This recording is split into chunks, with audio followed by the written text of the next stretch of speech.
Сәлеметсіздер ме? Менің есімім Толғанай. Мен бүгін сіздерге сәукеленің эволюциясы мен заманауи интерпретациясымен таныстыратын боламын.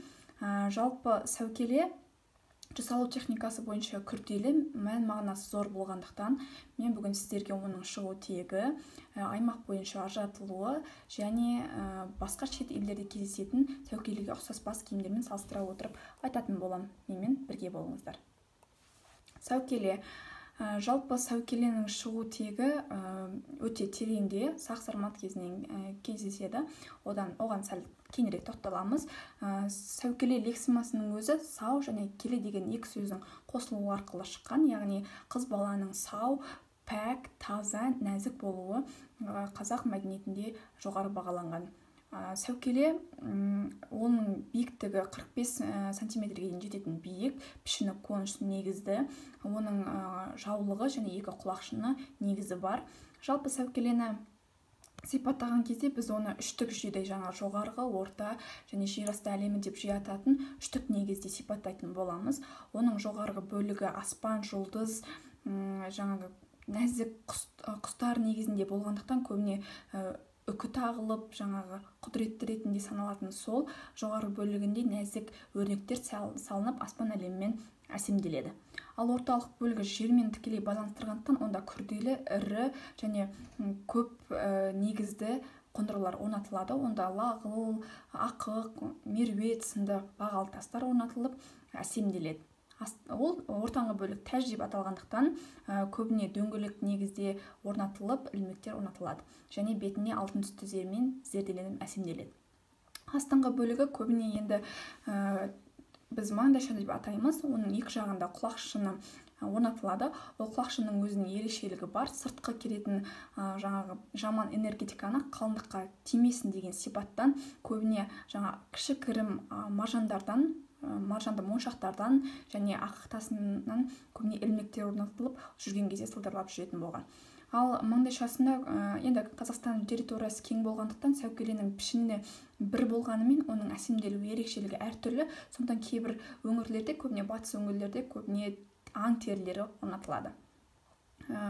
Енді жалпы сәукеледе орнатылған әрбір элемент, әрбір зергерлік бұйымдықтың негізін өзіндік орны бар. Оның түсінің қызыл болуында өзінің жаңағы сипаты бар. Мысалы, Орта Азия елдерін сіздер қарайтын болсаңыздар, онда көп жерлерде біз қалыңдықтардың киімі қызыл түс екендігін білеміз. Яғни қызыл түс ол көп өсімділікті және көп құрсақтылықты білдіргендіктен, күш-жігерді білдіргендіктен көбіне қалыңдық киімдері осы қызыл түстен жасалады.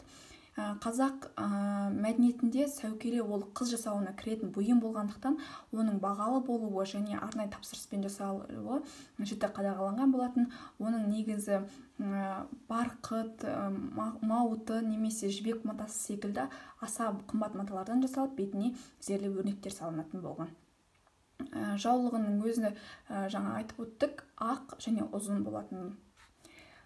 Жалпы сәукеленің жаңа шығу тегін тарихына келетін болсақ, оның пішінің конус болуы, біз тарихшылар, археологтар және өнертанушылар көбіне осы сақ-сармат мәдениетіне жиі сүйенеді. Өйткені біз білеміз, Берел, Шілікті обалары немесе Сырдария өңірі, Обылт өзендері немесе Жетісу жеріндегі қазба нәтижесінде біз сақ-сарматтар жайлы көптеген мәліметтер жинаған болатынбыз. Соның дәлелі алтын адамның бас киімінің өзінің конус болуы, немесе Тақсай патшайым біз көріп отырған 2012 жылы құрылған болатын. Қазіргі таңда Нұр-Сұлтан қаласының орталық музейінде орнатылған бұл Тақсай патшайымның негізі басында бас киімі конус пішінді және бетінде алтынмен салынған қондырғылар орнатылған. Яғни біз сәукеленің пішінінің конус болуы сол көне сақ-сармат кезінде 3-4 ғасырдан бері қарай есептейміз. Сәукеле кигізу жоралғысы өте тереңде, себебі қазіргі таңда мысалы заманауи сәукелені қыз ұзатылғанда киіледі, бірақ үйдің анасы кигізеді. Ал кезінде сәукеле кигізу жоралғысы көп құрсақты болған, өсімді болған, ел анасы болған кісілері ырымдап қыздың басына кигізетін болған және шарғы салу деген жөн жоралғы бар. Қалыңдық ұзатылып бара жатқан кезде өзінің әпке сіңілдеріне менің жолымды берсін деген ниетпен өзінің жаңа орамалын, үкісін тақып кететін болған. Бұл сәукеле кигізудің өзі жаңа үлкен кішілі адам жиналып ізгі ниет тілеп қыздың таза пәк болып баруына ықпал ететін бір мереке болып табылған. Енді сіздердің назарларыңызға біз шет мемлекеттердегі қалыңдық киімдердің ішіндегі сәукелеге ұқсас киімдердің бірнеше түрін ұсынам. Оның бірі айшон, удомру жұртшылығының қалыңдық бас киімі. Оның пішінің биіктігі 20 см-ден 40 см-ге дейін жетеді. Оның бедерінде теңге, тиындар, ілмектер салынып әсемделеді, екі жағына жіпті шашақтар орнатылады. Жалпы айшонның да біздің сәукеле секілді жаулығы бар, бірақ жаулығы ақ түстен емес, кестеленген әртүрлі түстен жасалады. Және тағы бір ерекшелік, айшонның басында мұрнына дейін жаңағы теңгелері, ілмектер орнатылады. Өйткені қыз баласының сыртқы күші жаңа көз тимесін, көзін жауып тұрсын деген ниетпен осылай жауып тұратын болған.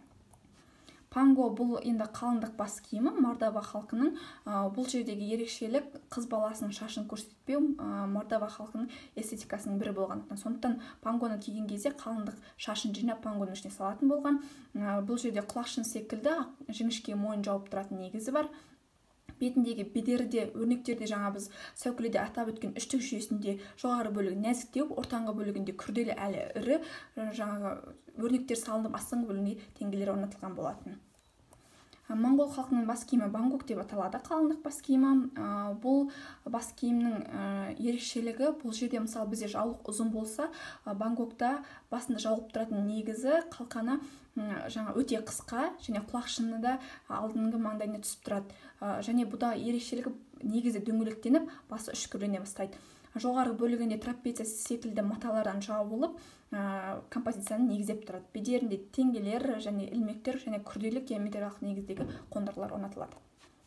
Қырғыз елінің бас киімі шөкілі деп аталады. Жалпы біз сәукеленің бас киімі тарихын айтқан кезде біз айтамыз қырғыз, қарақалпақ өңіріне ортақ бас киім деп. Дегенмен де қырғыз елінің бас киімі шөкілі деп аталады. Біздің сәукелеге өте қатты ұқсайды.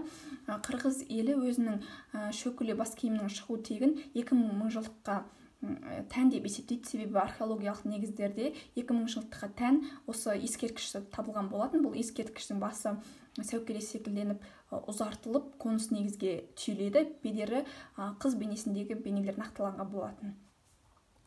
Енді Өзбекстан жерінде де кейбір өңірде сәукелеге ұқсас бас киімдер кездеседі. Олар қатты биік емес, дегенмен қызыл матадан тігіліп, жаңа бедеріне өрнектер салынады. Олардың да бетіне енді өзіндік аймақтық ерекшеліктер бар, дегенмен кейбір элементтері өрнектер ұқсайды.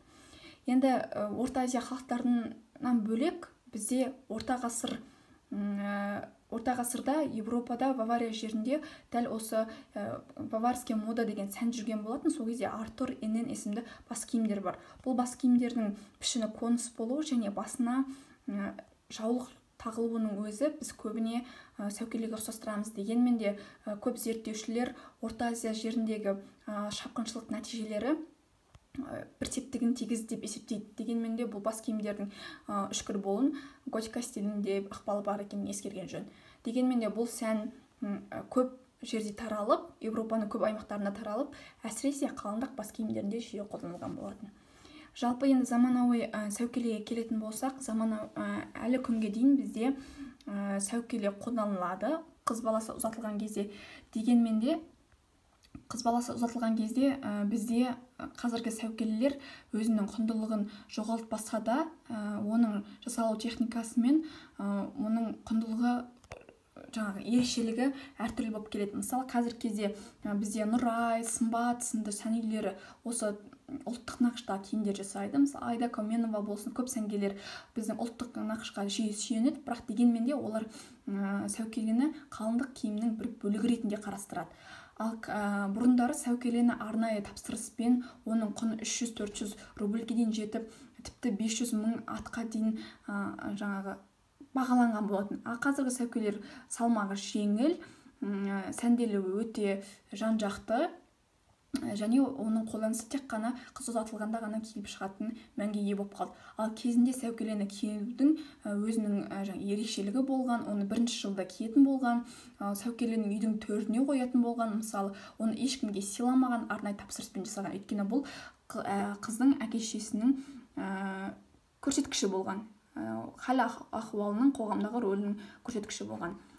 Енді қорытындылай келе, сәукеле әлі күнге дейін қолданыста жүргенімен де оның заманауи интерпретациясының өзгеріске ұшырағандығын байқауымызға болады. Өйткені қазіргі таңда сәукелені жасалуының жеңілдетілгені заманауи қоғамда келмейтіндігіне байланысты көптеген ерекшеліктер өзгерді. Дегенмен де оның ою-өрнектері және пішіннің үлкен және ауыр болмауы бүгінгі таңда өзгергендігінің көрінісі болып табылады.